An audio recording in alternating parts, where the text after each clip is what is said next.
Hi everyone, welcome or welcome back. My name is Isaiah Real, host of the Real Sense Retirement Show. Thank you so much for joining us today. In today's episode, I'm going to discuss, really give you a market update for the month of May, but also states are starting to reopen. So I want to talk about what that means for us as investors. So let me begin with a big picture view of what's happening with the markets. Well, right now, this is from the beginning of the week, May 18th. Dow Jones is down 16% for the year. The S&P is down negative 10.5% for the year. And the NASDAQ is up 5% for the year, so it's positive. So again, we still have some rooms to grow before we go back to those all-time highs that we saw in the stock market. NASDAQ's a little bit of a different story, predominantly with technology, but that's where we stand currently. So now moving forward, we're starting to see all 50 states reopen now, or have plans to reopen here in the next few days. And so I want to talk about that. What does that mean for us? What does that mean for investors? What should we be looking forward to, or at least keeping our eye on now and moving forward with states reopening? Well, I think there's going to be three things. And so let me go over them with you. Number one, the sooner states reopen, the sooner we can get our economy back up and running to get some momentum. So, at first when this was happening, the coronavirus, this was first a health crisis. And so we took action, of course. And the way in which we took action is we put stay-at-home orders for us to stay at home. We shut down our businesses and companies and told people to work from home if possible so that we can stop the spread of the COVID-19 and flatten the curve. Well, that absolutely did help overall. When we look nationally, our curve has flattened. Of course, in some states, it helped to an extent, but when you look at the big picture, it absolutely nationally helped flatten the curve. But as states are starting to see now, there's a delicately fine line with closing your states and trying to keep your economy going. And so now all governors have to make a decision on their economies. And the only way to help make their economies, number one, survive, but also to, try to get some momentum moving forward is to reopen. And so that's where we are right now. And so we're starting to see states reopen gradually because the states know the importance that, hey, if we stayed in our shelter at home orders for another couple of months, that would have drastic effects on many companies and business owners, employees in our states. And so, that's why, I believe we're starting to see a lot more states reopen up.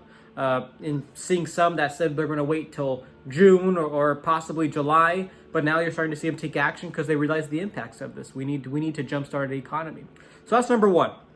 Number two, the Fed and the government are here to provide support. So I'm seeing a little bit of a change here with the Fed and the government now versus the great financial crisis. So I want to go over that with you. Regardless of political affiliation, we need help. We just can't turn the economy back on like a switch. Whoop, turn it on. Not possible. There's so many different working cogs that we need some help from other areas, specifically the government and the Fed, to help get some of these gears and levers, if you want to make an analogy, ramped up again. And so the government and the Fed understand this. And so that's why Jerome Powell, head of the Federal Reserve, came out over the weekend and said that he has more ammunition by a long shot, meaning he has tools and strategies that he can still use in place to help boost the economies if need be. So this signals that, hey, the Fed are here to provide support if need be. On the other side, government and Congress, again, regardless of political affiliation, they're drafting and creating bills to help us right now. We saw that with the stimulus checks citizens got for $1,200. We saw that with the PPP loans for business owners, EIDL loans for business owners.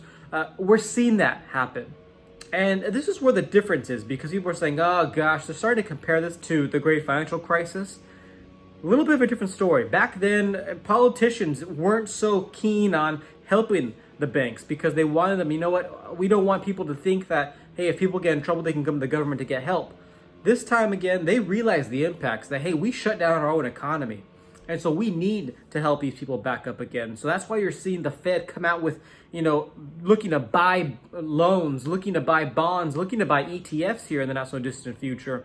And then also to provide some stimulus. And then you're seeing the politicians come out drafting bills at a pretty rapid pace. and very quickly too as well. And so that's the difference, is that you're seeing on both sides, regardless of political affiliation, we're seeing some things be done here. Of course, with what's happening right now, it's going to add to the balance sheet. And I understand that. And we're going to have to address that at some point. But for right now, we need to focus on reopening our economy. And that looks like it's been the main focus for the Fed and for the government right now. So that's the second thing to pay attention to. And the third is that it may not be such a smooth ride up. So let me explain. What we've seen the last 2 months, from us go down by 40% and come back up. For the NASDAQ, we're now positive, and for the S&P and Dow, we have some time to go, but we've made a good momentum upswing. That's abnormal. That doesn't happen, especially in a 2-month period of time.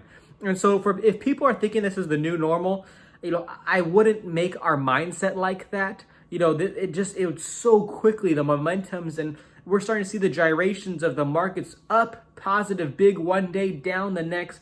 There's going to be a lot of volatility. So as investors, as retirees, as pre-retirees, I just want to share that with you, is that, with us closing these states for the last couple of months, there's going to be consequences. And yes, we've seen them, but we're going to see them moving forward, really.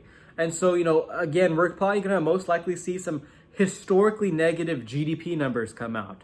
We're going to see companies go out of business. We're going to see an increase maybe in COVID-19 cases if we reopen, and if people don't do their parts, we may see an increase. Unemployment numbers may still possibly rise. Economic difficulty may still be around till next year. That's what the Fed are saying. And so, I do expect our economy to recover. Jerome Powell said he does expect our economy to begin recovering the second half of this year. And I absolutely agree with that. Big picture, I am positive on the economy and the stock market. Yes, we may have some ups and downs with the stock market and with the economy for the next couple of years.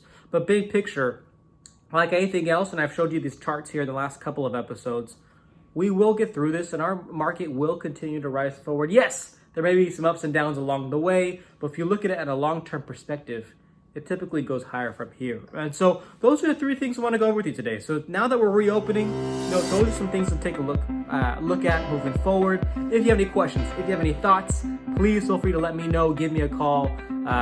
Please stay safe, stay healthy, and look forward to talking to you soon. Thank you so much. Take care.